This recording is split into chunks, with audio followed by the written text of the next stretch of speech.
kawan, jumpa lagi di channel tempat berbagi pengalaman dan pengetahuan sekitar tanaman buah dan sayuran dengan perawatan mudah, murah, dan cepat berbuah. Sekarang hari Rabu tanggal 7 Desember tahun 2022.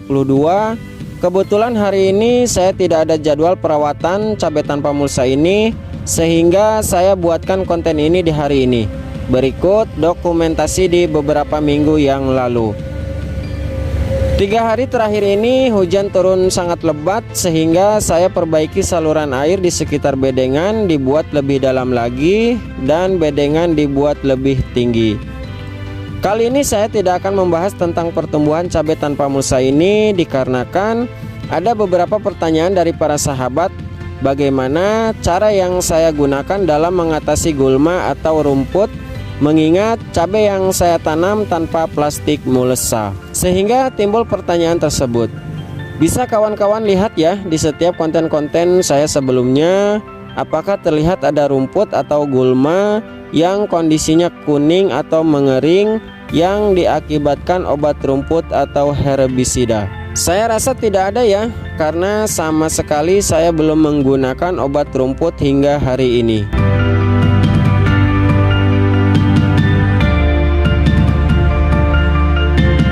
Sebelum masuk ke topik pembahasan kali ini, yuk kita saksikan cuplikan berikut ini.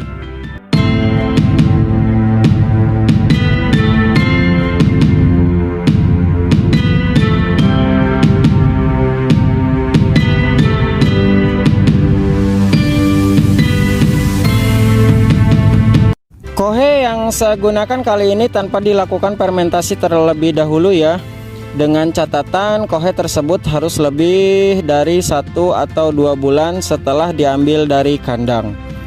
Jika kohe sudah lebih dari 1 atau 2 bulan, kohe kambing akan terurai dengan sendirinya, meskipun hasilnya tidak sama seperti hasil fermentasi. Tapi saya sarankan untuk difermentasi lebih dulu ya, agar lebih aman dan maksimal. Cara fermentasi kohe sudah saya bagikan videonya di link ini ya.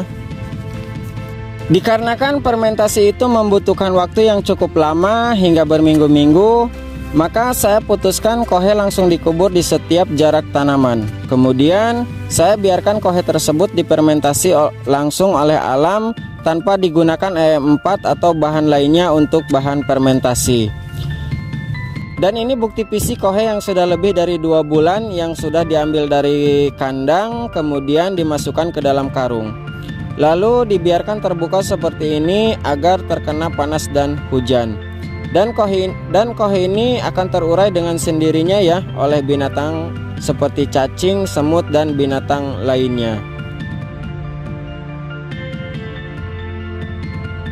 Saya membuat lubang di setiap jarak tanaman, kemudian saya masukkan kohe kambing tersebut dan dibiarkan kohe ini terpapar panas matahari dan hujan kurang lebih selama 1 minggu.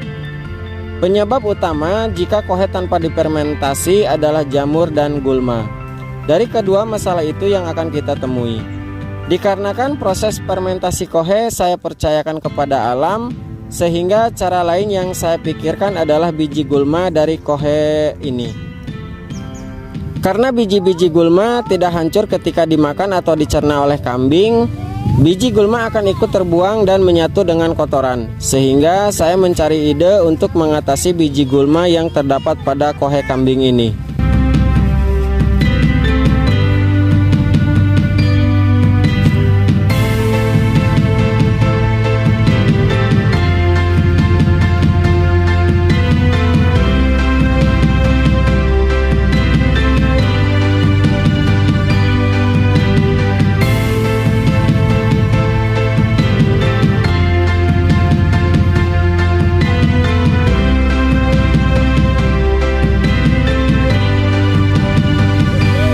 Pertama kali saya terinspirasi dari kebun bambu ya. Kebetulan di belakang rumah orang tua saya menanam bambu kuning, dan tidak hanya kebun bambu di belakang rumah saja yang sering saya jumpai.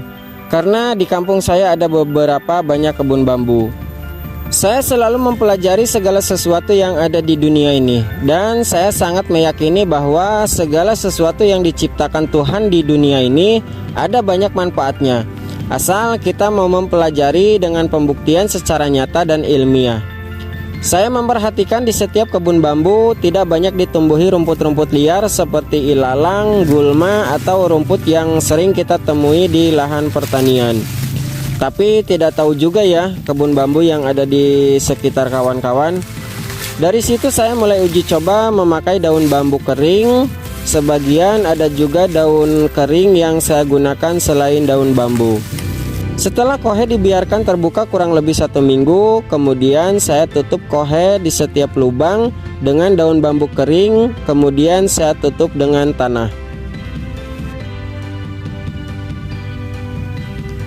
Halo kawan, seperti inilah perwujudan dari kohe kambing yang tanpa fermentasi kurang lebih 1 minggu. Sudah terkena panas dan hujan. Dan hari ini saya akan menutupi kohe-kohe ini dengan daun-daunan kering, diantaranya daun bambu dan daun pohon yang lain. Dikarenakan dalam beberapa hari terakhir ini hujan turun sangat lebat sekali, mengakibatkan bedengan yang saya buat jebol, tapi sudah saya perbaiki ya. Dan hari ini akan saya tutup dengan daun kering seperti ini.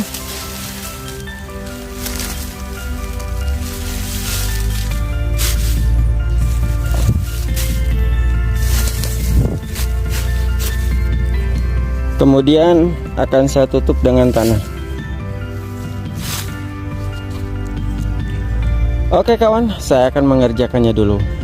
Alhamdulillah hingga hari ini uji coba yang saya lakukan terbilang berhasil ya, karena tidak banyak tumbuh gulma atau rumput liar di setiap bedengan. Awalnya saya akan menggunakan serbuk gergaji untuk mengatasi rumput pada bedengan, dikarenakan daun bambu tersebut terbilang bagus untuk mengatasi gulma, maka saya urungkan untuk menggunakan serbuk gergaji.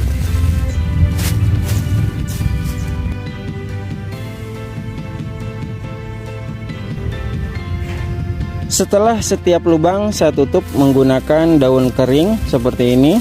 Kebanyakan saya gunakan daun bambu ya. Kemudian daun bambu kering ini akan saya tutup kembali dengan tanah.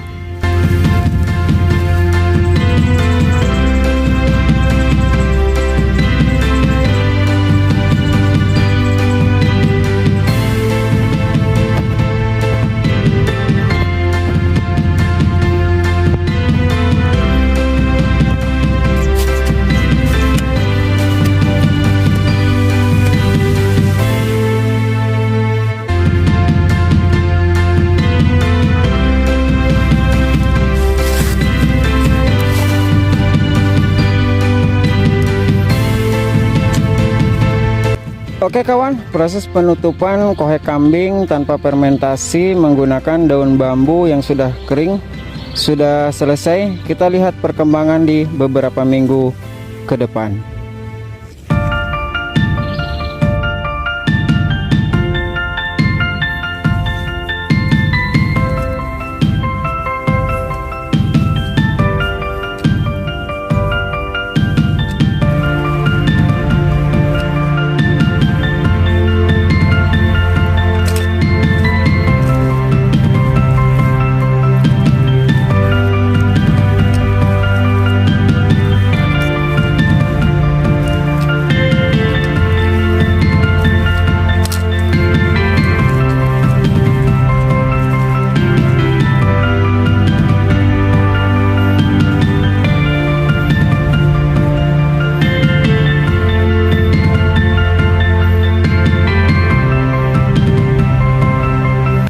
Dan bisa dilihat ya, yang tumbuh di sekitar bedengan hanya tumbuh rumput-rumput kecil seperti ini.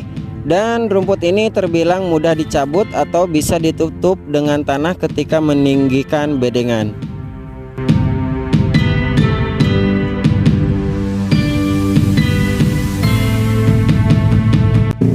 Baik kawan, itulah informasi dari pengalaman yang saya lakukan dalam mengatasi gulma atau rumput liar di sekitar bedengan. Berikut penggunaan kohe tanpa fermentasi. Jangan lupa bantu channel ini agar terus maju dan berkembang dan bisa berbagi manfaat dengan cara subscribe, like, komen, dan share. Karena sebaik-baiknya orang diantaranya adalah yang bisa memberi manfaat untuk orang lain. Terima kasih dan sampai jumpa di konten-konten saya berikutnya. Wassalamualaikum warahmatullahi wabarakatuh. Mitra Pertanian Channel.